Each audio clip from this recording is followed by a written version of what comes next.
से आज एक तारीखी इंटरव्यू लेके मैं आपकी खिदमत में हाजिर हूँ। आज़ाद जम्मू कश्मीर सुप्रीम कोर्ट के साबिक चीफ जस्टिस जनाब जस्टिस आज़म खान साहब के दौलत खाने पे मैं मौजूद हूँ। मैं इनका मेहमान और ये मेरे मेहमान। आज़म खान साहब, जस्टिस साहब, आज़ाद कश्मीर की सुप्रीम कोर्ट भी इस वक्त तकरीबन गैर फ़ाल है और हाई कोर्ट भी 2 जजेस के साथ शदीद किल्लत का शिकार है। जस्टिस सिस्टम इस वक्त कोलैप्स की तरफ जा रहा है, सब लोग इस पे चीख रहे हैं। ये असल कहानी क्या है? ये इतने जजेस की किल्लत क्यों पैदा होगी? बहुत शुक्रिया अंसारी साहब। बात यह है जी कि आज़ाद कश्मीर सुप्रीम कोर्ट और हाई कोर्ट में जजेस की तैनाती का तरीक़ाकार ये है कि फ़ाइल आज़ाद कश्मीर से इनिशिएट होती है। हाई कोर्ट जज मुकर्रर करने के लिए चीफ जस्टिस हाई कोर्ट और chief justice supreme court panel भेजते हैं। ये पैनल चला जाता है वज़ीर आज़म पाकिस्तान के साथ, जो आज़ाद जम्मू कश्मीर सुप्रीम कौंसल के जम्मू कश्मीर कौंसल के चेयरमैन हैं। चेयरमैन की हैसियत से उन्होंने एडवाइस करनी होती है प्रेसिडेंट आज़ाद कश्मीर को, और चेयरमैन कौंसल की एडवाइस पर प्रेसिडेंट आज़ाद कश्मीर तैनाती करता जज की और चीफ जस्टिस की। अब हुआ क्या? अब ये हुआ कि जस्टिस अलवी साहब चीफ जस्टिस हाई कोर्ट थे, उनके खिलाफ सुप्रीम कोर्ट से फैसला हुआ, उन्हें निकाल दिया गया दिसंबर 2019 में। जनवरी 2020 में चीफ आज़ाद कश्मीर सुप्रीम कोर्ट के चीफ जस्टिस चौधरी इब्राहिम ज़िया साहब थे। उन्होंने गवर्नमेंट को लिखा कि सीनियर मोस्ट जज हाई कोर्ट में जस्टिस अजहर सलीम बाबर है, इसको फौरी तौर पर आज़ाद कश्मीर हाई कोर्ट का चीफ जस्टिस तैनात कर दिया जाए। जनवरी 2020 से आज तक उस फाइल पर अमल दरामद नहीं हुआ। किसने नहीं किया? चेयरमैन कौंसिल के दफ्तर में फाइल पड़ी हुई है। इमरान खान ही चेयरमैन है जी। वज़ीर आज़म पाकिस्तान जो है ये चेयरमैन कौंसिल है, जो मर्जी है बैठा हो।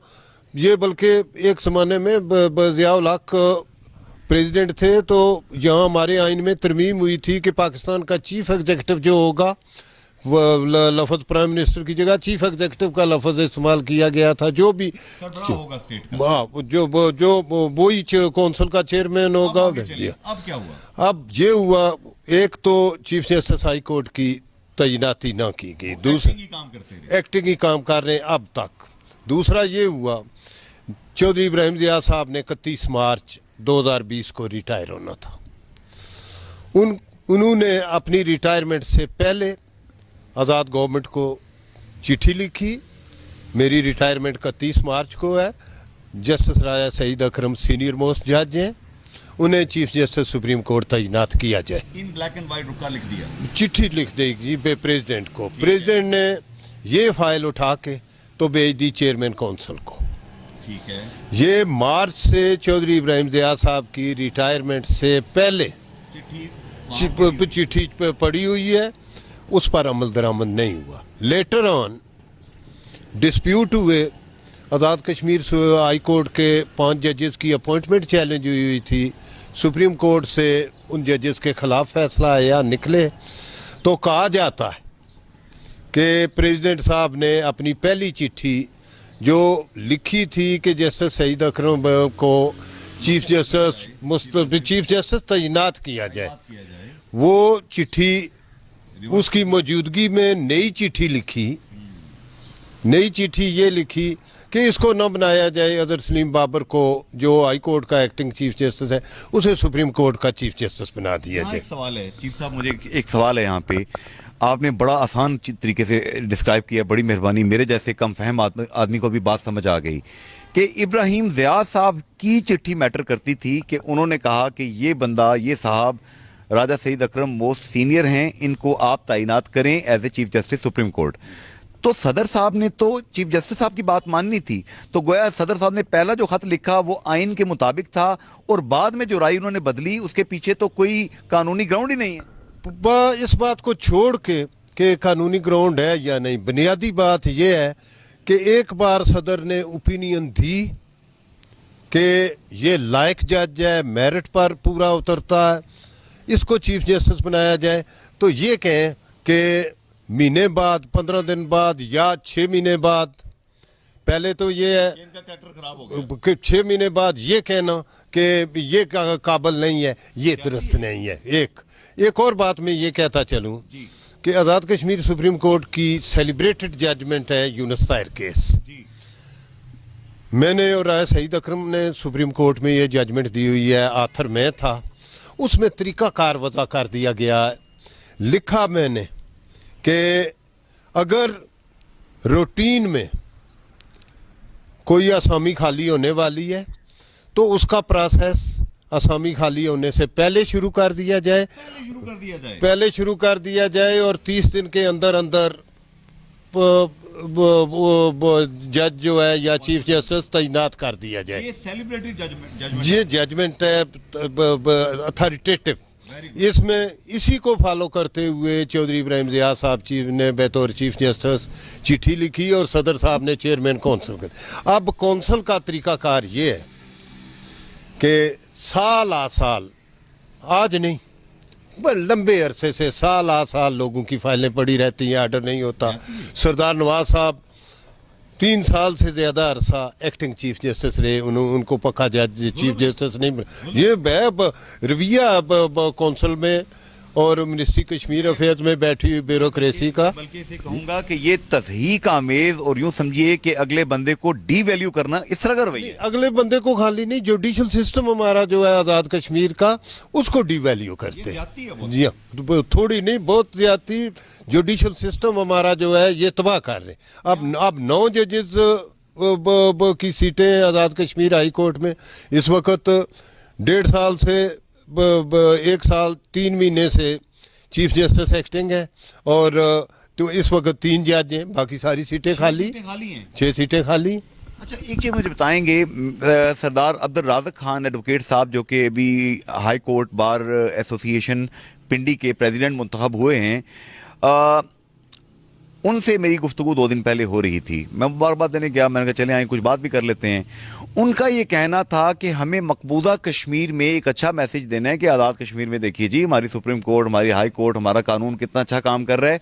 उनका कहना था कि ये सिचुएशन पैदा करके आप ऑक्युपाइड जम्मू एंड कश्मीर में कोई अच्छा पैगाम भी नहीं दे रहे हैं और हिंदुस्तान को प्ले करने का मौका भी दे रहे हैं। जी, बात यह है, राज़िक साहब का नुक्ता नज़र बिल्कुल दुरुस्त है। उनको, राज़िक साहब रहने वाले आज़ाद कश्मीर के हैं, सन ऑफ साहिल हैं, जी दीर कोर्ट के। Azad Kashmir supreme court high court में भी रजिस्टर्ड वकील हैं, पेश होते हैं आज़ाद कश्मीर बार काउंसिल के पास, उनकी रजिस्ट्रेशन है। तो अच्छे लायक वकील हैं और ये बात जो है वो कश्मीर के लिए दर्द रखते हैं, मसला कश्मीर पर बड़ी दिलेरी से अपना मौक़िफ़ बयान करते हैं हमेशा। तो ये खाली जो आज़ाद कश्मीर हम कहते हैं जी बेस कैंप को मिसाल होना चाहिए परले कश्मीर के लिए। और बेस कैंप की हालत मैंने पहले आपको बता दी कि कई साल फाइलें पड़ी रहती हैं मिनिस्ट्री कश्मीर अफेयर्स में बैठे हुए। कौंसिल की ब्यूरोक्रेसी जो है उनका जी आज़ाद कश्मीर के मातहत हैं। मैं कोई ऐसा एक दफ़ा एक ऐसा वाक़या हुआ, जजमेंट पर अमल नहीं कर रही थी कौंसिल, कोई जजमेंट हमारी थी उस पर अमल नहीं कर रहे थे, कंटेम्प्ट की एप्लीकेशन आई, मैंने नोटिस दिया तो कोई जॉइंट सेक्रेटरी साहब थे, उन्होंने कमेंट्स किए कि ये तनख्वाह अपॉइंटमेंट इनकी हम करते हैं, तनख्वाह गवर्नमेंट देती है और जरूरत कैसे करते हैं आज़ाद कश्मीर के जज के कौंसिल के लोगों को नोटिस दें। मतलब ये ना जी दबाया और यहाँ 2 दिन के अंदर तलब किया हमने, 2 दिन के अंदर जजमेंट पर अमल दरामद भी हुआ, माफ़ी भी मांगी आके। जी जी नहीं, जो लीगल कानून के अंदर तरीकाकार है उसमें अडॉप्ट किया। कंटेम्प्ट नोटिस सवाल का जवाब देंगे सर। मेरी बहुत से लोगों से ये जो जुडिशल क्राइसिस है इस हवाले से बात हुई है। रोज़नामा जम्मू कश्मीर के अंदर बड़ी तफसीली किस्म की इस पर ख़बरें भी आ रही हैं और राजा कफील साहब जो कि ग्रुप एडिटर हैं रोज़नामा जम्मू कश्मीर के, इंतहाई सीनियर सहाफ़ी हैं, मुख्तलिफ वज़राए आज़म और सदूर के साथ आप प्रेस सेक्रेटरी भी रहे हैं, उन्होंने मुझे आज से 10 दिन पहले इंटरव्यू देते हुए ये बात कही कि वो 5 जज जो कि सुप्रीम कोर्ट ने रिमूव किए थे, जो कि अपील एक चल रही थी, रिट चल रही थी, उनके रिमूव करने पे एजे के गवर्नमेंट और राजा फारूक हैदर खान साहब की सुबकी हुई, क्योंकि इब्राहिम खान साहब के साहिबजादे सरदार खालिद इब्राहिम खान ने असम्बली में तकरीर की थी कि मैं नालायक जजों को नहीं मानता, और उस वजह से एजे के गवर्नमेंट और राजा फारूक हैदर खान साहब सुप्रीम कोर्ट के चीफ जस्टिस राजा सईद अकरम से नाराज हो गए। ये रुका इसलिए दोबारा वापस लिया गया और दूसरा रुका लिखा गया पहले रुके की नफ़ी में। और दूसरी तरफ से मीरपुर में ये जो चौधरी सईद साहब हैं, इनको सुप्रीम कोर्ट ने बहाल कर दिया कि ये इलेक्शन लड़ सकते हैं। इस पे वफाक में बैठे वो क्या चेयरमैन हैं जो हमारे जम्मू कश्मीर कौंसिल के, वो नाराज़ हो गए। तो अब राजा सईद अकरम साहब ना उनके लिए काबिल कबूल हैं ना इनके लिए काबिल कबूल हैं, हालांकि वो लॉ के मुताबिक काम कर रहे हैं। आपकी क्या राय है? गुजारिश ये है कि जजेस जिनको निकाला ना 5 जजेस को सुप्रीम कोर्ट ने, उनका नालायकी इशू नहीं था, मेरिट इशू था। नहीं, मेरिट इशू नहीं था। जज मेरिट पर थे। फ़र्क ये कि जजेस की अपॉइंटमेंट का तरीकाकार सुप्रीम कोर्ट ने ये कहा कि सुप्रीम कोर्ट के चीफ जस्टिस ने उनको रिकमेंड किया हुआ जज बनाने के लिए, हाई कोर्ट के चीफ जस्टिस ने नहीं बनाया। इसलिए यूनुस ताहिर केस में जो रूल ऑफ लॉ तय किया गया उसकी खिलाफ वर्जी है, इस बुनियाद पर निकाले। उसकी बात है चीफ जस्टिस रिटायर्ड जनाब इब्राहिम ज़िया साहब और जनाब खालिद इब्राहिम खान मरहूम, इनकी जो आपस में जो बात चल पड़ी थी, इंडेमनिटी हासिल होती है जो कि मेंबर असम्बली तकरीर करता है कानून साज असम्बली में, उसके बावजूद उनको कंटेम्प्ट ऑफ कोर्ट इशू किया गया और इसी परेशानी में उनके दिमाग की रग फटी और दुनिया से चले गए। और बाद में सुप्रीम कोर्ट ने भी उनके लिए इजहार अफसोस किया। ये नामुनासिब सूरत हाल नहीं पैदा होनी चाहिए। नहीं, गुजारिश ये है कि असम्बली में आज़ाद जम्मू कश्मीर इंटरिम कॉन्स्टिट्यूशन 1974 में जहाँ इंडेमनिटी है, असम्बली की प्रोसीडिंग्स को कहीं चैलेंज नहीं किया जा सकता, वहाँ ये भी है कि जजेस के कंडक्ट के मतलब कोई बात असम्बली में नहीं की जा सकती। आप खुद फरमा रहे हैं कि सुप्रीम कोर्ट के चीफ जस्टिस साहब को ये हासिल नहीं है हक कि वो हाई कोर्ट के चीफ जस्टिस की उनकी रिकमेंडेशन के बगैर खुद रिकमेंडेशन दे के तो 5 जज हम बनाते हैं। आप खुद बता रहे हैं। रिकॉर्ड मेरे सामने नहीं है। अच्छा, हाँ, नहीं, मैं कानून की बात करता हूँ कि कानून ये है कि दोनों चीफ जस्टिस हाई कोर्ट में जज बनाने के लिए हाई कोर्ट का चीफ जस्टिस, सुप्रीम कोर्ट के चीफ जस्टिस दोनों रिकमेंड करेंगे। अलवी साहब को भी सजा इसीलिए दी गई? नहीं, ऐसा नहीं। अलवी साहब का केस में भी इसी तरह की बात थी कि अलवी साहब के केस में ख्वाजा शाद साहब चीफ जस्टिस सुप्रीम कोर्ट थे, उन्होंने रिकमेंड किया था। मुस्तफ़ा मुगल साहब चीफ जस्टिस हाई कोर्ट थे, उन्होंने रिकमेंड नहीं किया था। मैं यही अर्ज कर रहा हूं मतलब बात ये जो प्रोसीजरल खामियां हैं वो इंसानिया का डिफेक्ट है, उसको सफ़र करते हैं जज। तो जज को सफ़र नहीं करना चाहिए ना सर? को सफ़र ने बात यह है कि जज को क्या पता कि खामी मेरा नोटिफिकेशन जो इशू हो रहा है। 5 जजेस रिमूव किए वो नालायक भी नहीं है, वो मेरिट से भी हटके नहीं है, सिर्फ प्रोसीजरल मिस्टेक। खामियां जी, प्रोसीजरल खामी। फिर उस ऑफिसर को लटकाएं ना, उसको जॉब से निकालें ना जो ये खामी रहने देता है। जज बेचारे का क्या कसूर? जज का तो कसूर नहीं, लेकिन अदालतों ने तो वो फैसला करना कि आइन के मुताबिक हुआ या आइन के मगायर है। आप मुझे इस तरह बता दें सर जी, आसान सी बात बता दें, और लाखों कश्मीरी हैं, 45 लाख के करीब हमारी आबादी है चीफ साहब, हज़ारों केस अदालतों के अंदर पेंडिंग पड़े हुए हैं। हम यहाँ पे रोने रो रहे थे अरसे दराज से। रियाज अख्तर चौधरी मरहूम साहब के मैं अक्सर इंटरव्यू करता था, दीगर जजेस के करता था, और ये लोग कहते थे कि जजेस के ऊपर बहुत बोझ है, जजेस की तादाद बढ़ाएं। वो बढ़ाने को मारें गोली। ये जो मौजूदा हमारे इस वक्त कोरम मौजूद है वो नहीं पूरा हो रहा। बात यह है जी कि लंबे अरसे से यही डिमांड थी, जजेस की तादाद कम है, केस इसलिए डिस्पोज नहीं हो रहे। मैंने बतौर चीफ जस्टिस मुतअद्दिद चिट्ठियाँ लिखी, मीटिंग्स प्रेसिडेंट प्राइम मिनिस्टर के साथ जब भी हुई तो वहाँ बात की जनाब तादाद बढ़ाएं, और तादाद बढ़ाई गई। हाई कोर्ट कश्मीर कौन से को चिट्ठी लिखते थे? नहीं, आप प्रेसिडेंट आज़ाद कश्मीर को तादाद इन्होंने बढ़ानी थी, इन्होंने बढ़ाई तादाद। और पहले 4 जज होते थे, फिर 5 हुए, फिर 9 हो गए।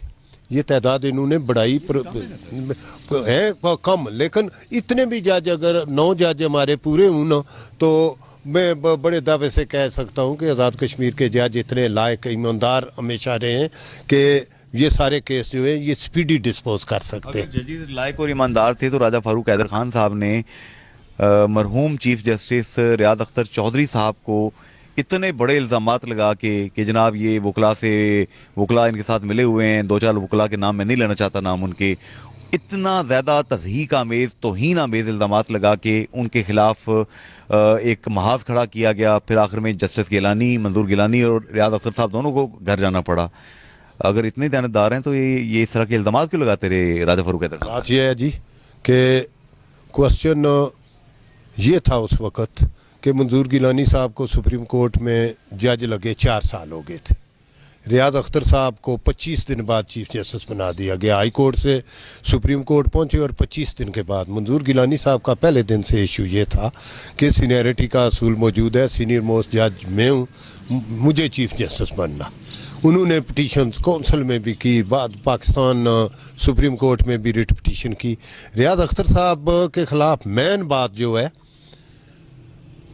वो ये है कि उन्होंने मॉनिटरिंग सेल एक बना लिया था, जिसे मतवाज़ी हुकूमत कहते थे राजा जी। फारूक हैदर नहीं कहते थे, आज़ाद कश्मीर के सारे वकील कहते थे। मुतवाज़ी हुकूमत है, मतलब जिसका आज़ाद कश्मीर के कॉन्स्टिट्यूशन में कंसेप्ट ही नहीं है।